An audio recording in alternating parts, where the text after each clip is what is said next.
Bonjour, depuis longtemps, je suis fasciné, comme beaucoup de gens et d'historiens, par le destin de Félicité de Lamennais, né en 1782 en Bretagne, à Saint-Malo, et mort à Paris en 1854. Fasciné parce que voici un homme qui, jusqu'à plus de 40 ans, est un prêtre catholique ultramontain, théocrate, intransigeant et ultra-royaliste. Puis il devient, au milieu de sa vie, un catholique libéral, rompant avec la papauté et le pape qui a condamné ses idées, et alors il quitte le sacerdoce et le catholicisme. Enfin, au soir de sa vie, il devient républicain et député à l'extrême gauche de l'Assemblée législative. Et, refusant de recevoir les derniers sacrements de l'Église catholique, il demande à être enterré au cimetière du Père-Lachaise, dans la fosse commune, au milieu des pauvres.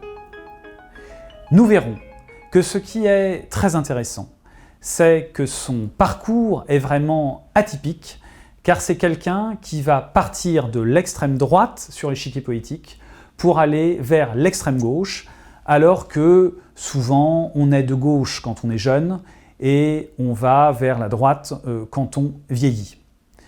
Nous nous demanderons surtout quel est le fil directeur de cette vie hors norme qui inspirera le catholicisme social et la démocratie chrétienne au XXe siècle.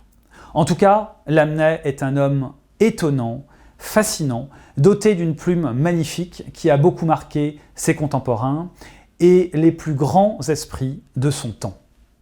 Voici 5 témoignages entre mille. Alexandre Dumas, le grand écrivain, le considérait comme l'un des plus beaux et des plus grands génies modernes. Un autre grand écrivain, Chateaubriand, disait, en toute modestie, qu'avec Lamennais, il pouvait vraiment parler de choses sérieuses. L'écrivain George Sand aussi déclare un jour à Lamennais « Nous vous comptons parmi nos saints, vous êtes le père de notre Église nouvelle ». Victor Hugo, que l'on ne présente plus, lui écrivait « Monsieur de Lamennais, je trouve plus de douceur à vous aimer qu'à vous admirer, car en vous admirant, je fais comme tout le monde ».